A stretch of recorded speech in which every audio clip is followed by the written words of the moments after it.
बातें हैं, जिन बातों को परमेश्वर हमारे जीवन में रखता है।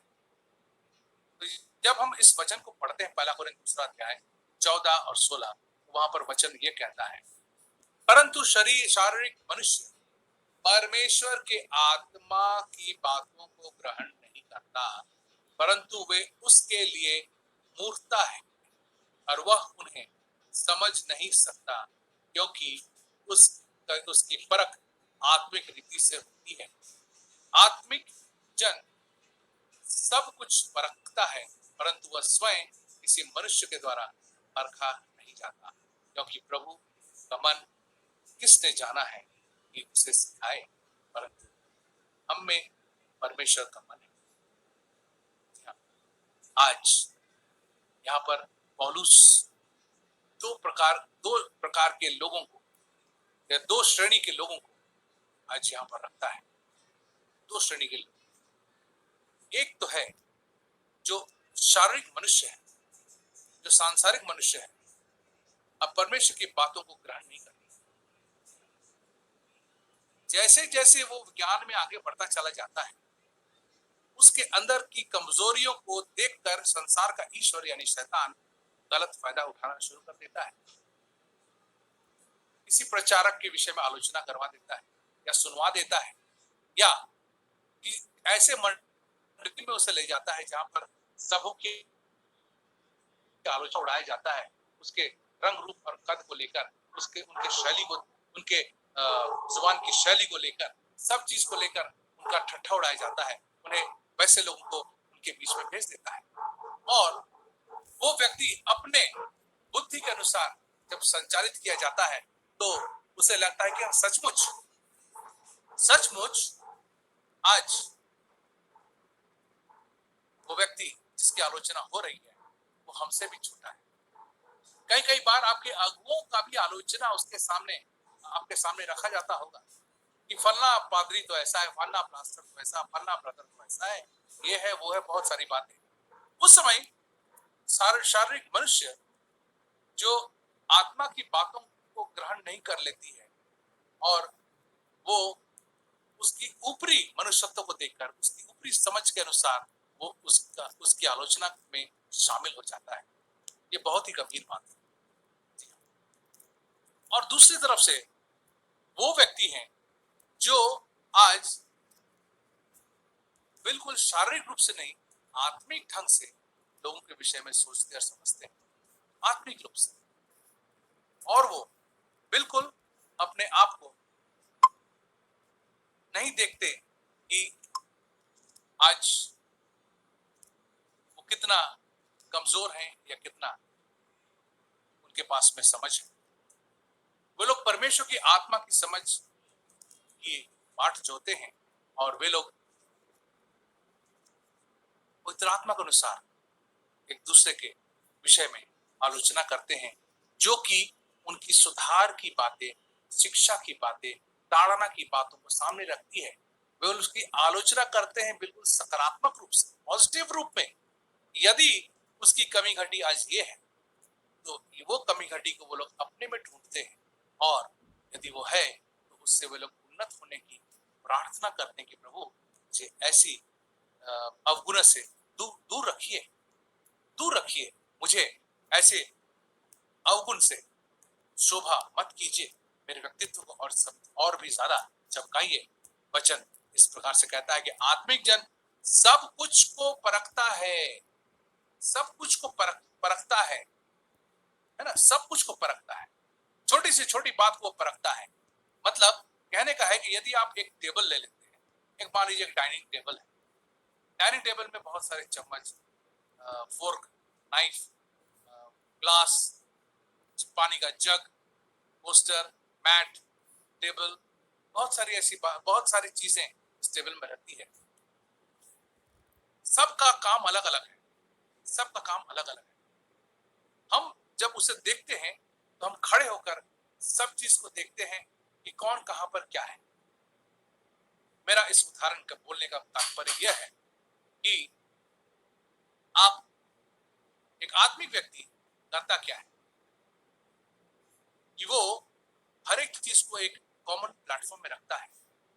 उसके बाद उसके विषय में सोचता है और उसे परखता है। वो सब कुछ को देखकर परखता है कौन क्या है उसके सामने, वो बिल्कुल सुसमाचार के अनुसार है कि नहीं है, वो उससे परखता है। उसके विषय में अंतरात्मा में वो एक परख की आत्मा को आने के लिए मंत्रण देता है और उसके बाद वो निर्णय लेता है कि उसे क्या करना है, उसे वो क्या करना है। अद्भुत तरीके से परमेश्वर ऐसे लोगों को उठाता है और वे लोग स्वयं परमेश्वर की आत्मा से प्रेरित होकर सटीक निर्णय लेने पाते हैं।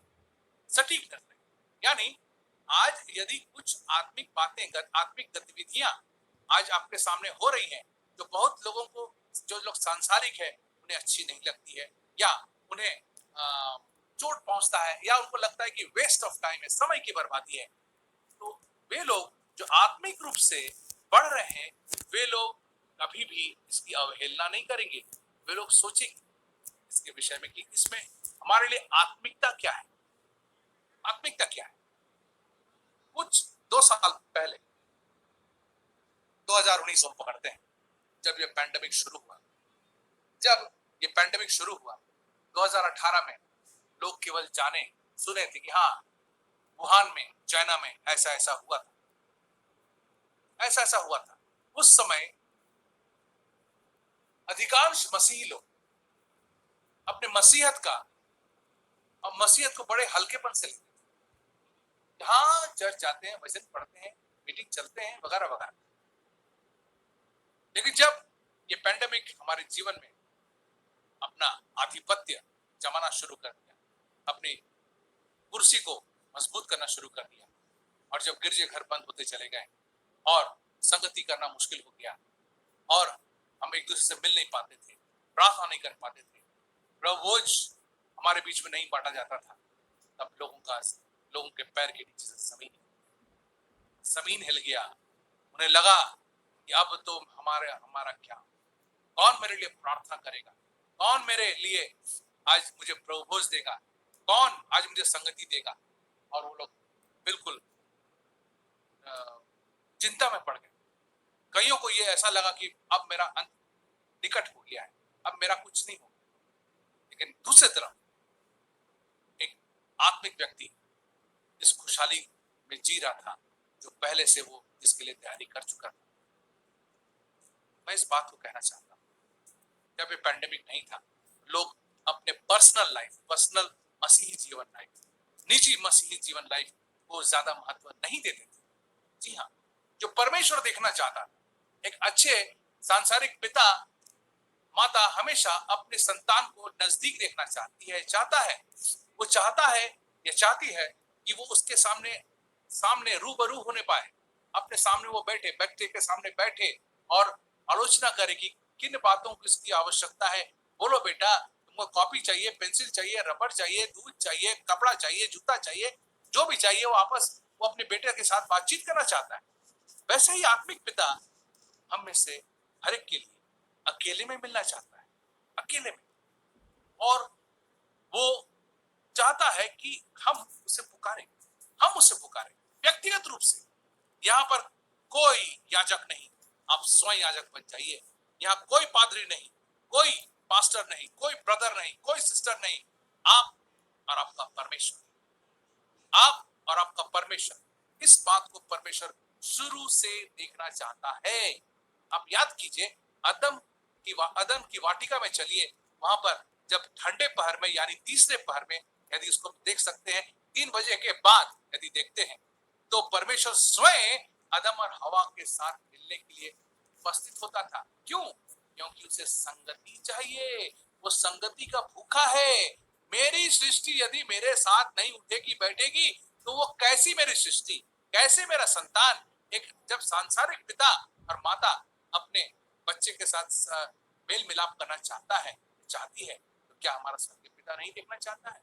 ये उसी का स्वभाव है जो हमारे अंदर आज विराजमान है।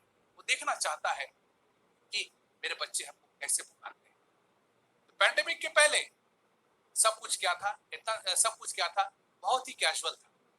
बहुत सारे ऐसे लोग हैं, बहुत सारे ऐसे घर थे या हैं या थे, बोल सकते हैं कि वो लोग प्रार्थना करना भूल गए। इवनिंग प्रेयर होता नहीं था, व्यक्तिगत प्रार्थना तो छोड़िए, इवनिंग प्रेयर भी नहीं। ये बहुत शर्म की बात थी। परमेश्वर अपने लोगों को खींच कर लाना चाहता है, खींच कर लाना चाहता है।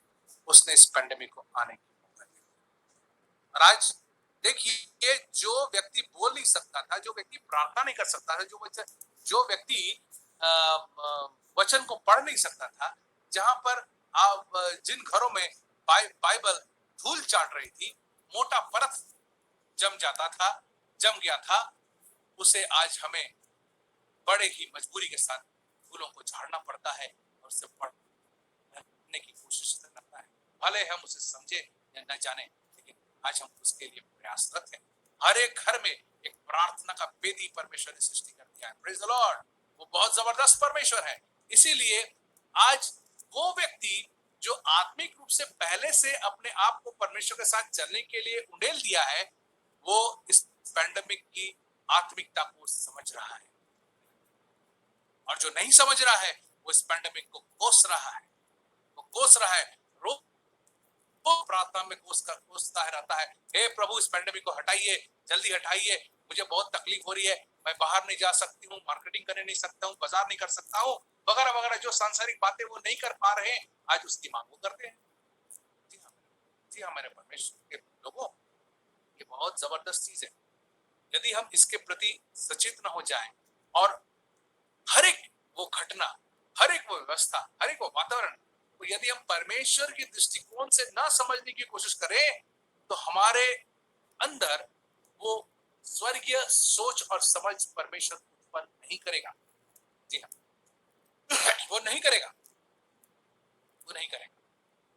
हम लोग एक उदाहरण देखते हैं कि मूसा जो उस समय में प्रखंड पंडितों के साथ उठता बैठता था, मिस्र के एक नंबर विद्वानों के द्वारा उन्हें प्रशिक्षण दी गई थी, और वो राजघराने से ताल्लुकात रखता था, अच्छी अच्छी चीजें खाता था, पीता था, सोता था, जागता था, उठता था, और वो रथों में घूमता था, और वो वहां का राजकुमारों में से गिना जाता था। जब अचानक परमेश्वर ने उसे 40 साल के बाद बुला लिया, और उसके बाद जब परमेश्वर ने 80 साल में उसे चुना, 80 साल, मैंने जितना साल उन्होंने मिस्र देश में बिताया उसका दुगुना भाग फिर उसने मिद्यान देश में भटकते हुए बिताया। और परमेश्वर ने उसे जब जलती हुई झाड़ी के सामने बुलाया, तब उसे पता चला कि जो परमेश्वर ने उसे आज यहाँ पर क्यों लाया है। वो उसकी आत्मिकता को पहचानने पाया, उसकी आत्मिकता को पहचानने पाया, जिसको आज हम और आप बड़े आसानी से समझ पाते हैं कि परमेश्वर ने उसे यहूदियों के लिए अगुआ ठहरा दिया। ये आत्मिक बातों की समझ उसके लिए 40 साल लग गए, उसे 40 साल लग गए। वैसे ही आज जो हम इस कठिन परिस्थिति में जी रहे हैं मेरे प्रियो, आज हमें सोचना समझना बहुत जरूरी है। जीवन की हर एक परिस्थिति जो नए दिन के साथ उदय होती है, जो परमेश्वर हमें उस दिन के लिए अनुग्रह को उंडेलता है, जो उस दिन के हर एक काम के लिए पर्याप्त रहता है, उस अनुग्रह के सामर्थ्य को नहीं पहचान पाते। Praise the Lord. उसके अनुग्रह के सामर्थ्य को हम नहीं पहचान पाते। ये बड़ी अफसोस की बात है। क्यों नहीं समझ पाते? क्योंकि आज हम पवित्र आत्मा की सहायता से अपने हर एक काम को नहीं करते हैं, इसीलिए वो सांसारिक बातों में हम पड़ जाते हैं जो जहां हमें नहीं पड़ना चाहिए। उसके अंदर से जो आत्मिक बातें, आत्मिक मणि, सोना चांदी जो निकलती है उन परिस्थितियों के द्वारा, उसमें उसको हम सोच भी नहीं पाते, उसको समझ भी नहीं पाते। तो परमेश्वर हमें उन सब बातों से उन्नत करना चाहता है। तीसरा पॉइंट हम देखते हैं मत्ती 7 का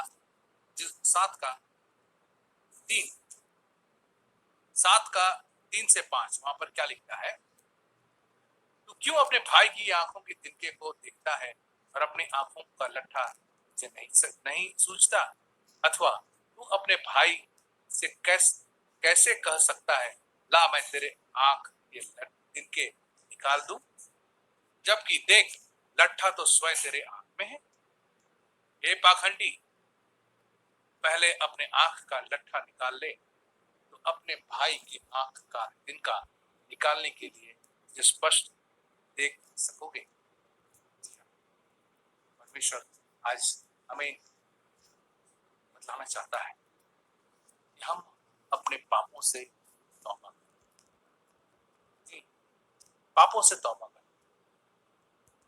क्योंकि आज भी हम जो विश्वासी कहलाए जाते हैं, ठहराए जाते हैं, आज भी वो पापी स्वभाव के अनुरूप इसके अनुसार हम चलना करते हैं।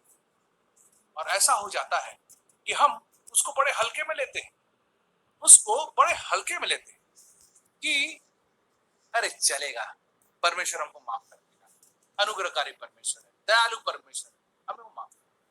लेकिन ऐसा तो नहीं है, ऐसा नहीं है। हम लोग खुद न्यायाधीश बन जाते हैं, दूसरों को जज कर लेते हैं बनिस्बत कि हम अपने आप। और उसके बाद होता है क्या कि हम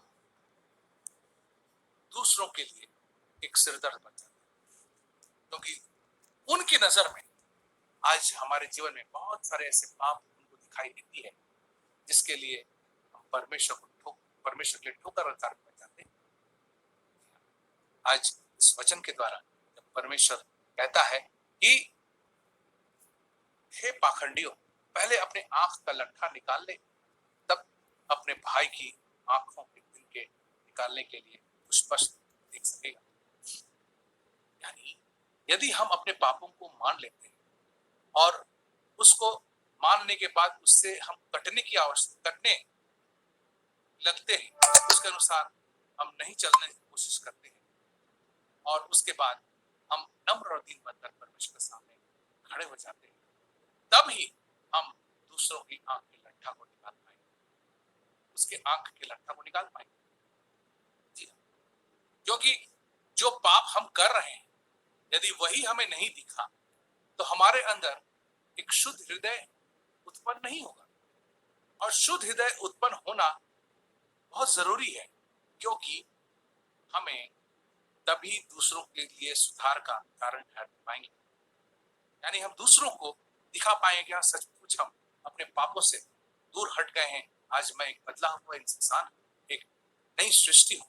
इस बात को हम दूसरों को दिखा पाएंगे, तभी हम दूसरों की आंख की लट्ठा को निकाल पाएंगे। ये जरूरी है कि हम इस बात को जान ले कि हमारा परमेश्वर जो आज हम में कार्य करना चाहता है वो कितना महान है। वो चाहता है कि मेरे बच्चे अपने पापों से तौबा कर लें, मुकर लें।